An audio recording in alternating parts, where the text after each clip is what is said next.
మార్చుకుంటాం, వాళ్ళతో సర్దుకుని మేము టీం రెడీ చేసుకొని సిద్ధమవుతున్నాం. దానికి నువ్వేంటి ఆయన మార్చారే ఏంటో బాధ ముసలికన్ని, ఈయన మార్చలేదే ఏందో నువ్వు చెప్పినట్టు మార్చాలి మేము, నాకు అర్థం కాలేదు. నీ పార్టీలో నీ సంగతి చూడు.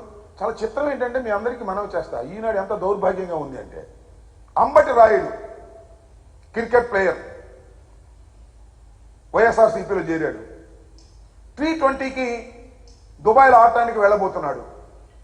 రాజీనామా చేశాడు, రాజకీయాల్లో ఉండకూడదు అని వెళ్ళి, అది ఫ్రంట్ పేజీ వార్త. అంబటి రాయుడు వైఎస్ఆర్సీపీకి రాజీనామా. 5 సంవత్సరాలు ఎంపీగా ఉన్నాడు. కేసినేని నాని వాళ్ళ అమ్మాయి కార్పొరేటర్గా ఉంది. జీర్ణించుకున్న తెలుగుదేశం నాయకుడు చంద్రబాబు అమ్మడు తిరిగినవాడు. రాజీనామా చేస్తే అది ఈనాడులో ఆఖరి పేజీ వార్త. ఏం పోయేగాలం వచ్చింది రామోజీ, నాకు అర్థం కాలేదు.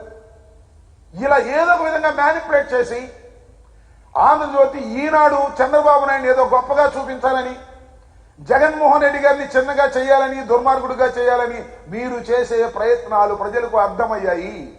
మీరు కక్కే విషయం స్పష్టంగా తెలిసిపోతుంది. అందువల్ల ప్రజలు అర్థం చేసుకున్నారు, టోటల్గా ప్రజలు అర్థం చేసుకున్నారు ఈ రాష్ట్రంలో ఉన్నటువంటి పరిస్థితిని.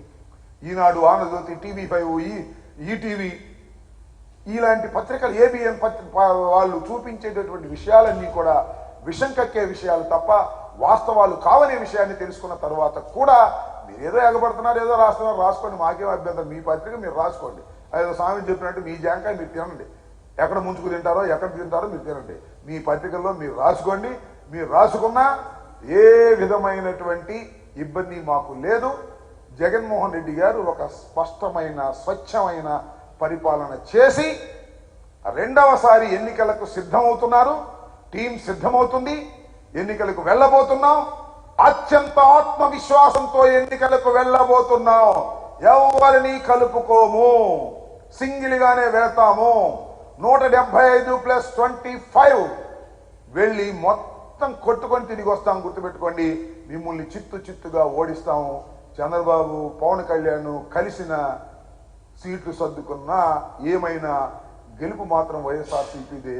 ఎందరూ కలిసినా మమ్మల్ని ఏమీ చేయలేరని ఈ సందర్భంగా తెలియచేస్తూ, ఎన్నికల కమిషన్ దగ్గరికి వెళ్ళి పిచ్చి పిచ్చి వేషాలు వేసేటటువంటి చంద్రబాబు నాయుడు గారికి ప్రజాస్వామ్యం పట్ల విలువ లేదు, ప్రజాస్వామ్యం మీద నమ్మకం లేదు, మ్యానిపులేషన్ మీద మాత్రమే నమ్మి రాజకీయాలు చేసినటువంటి వ్యక్తి. ఆయన నిజస్వరూపం ప్రజలకు అర్థమైంది. అర్థమయ్యే విధంగా రాజశేఖర్ రెడ్డి, జగన్మోహన్ రెడ్డి గారు చెయ్యగలిగారు కాబట్టి ఇక చంద్రబాబు పని అయిపోయింది.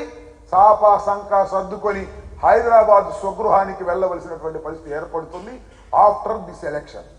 Thank you. ఇంకా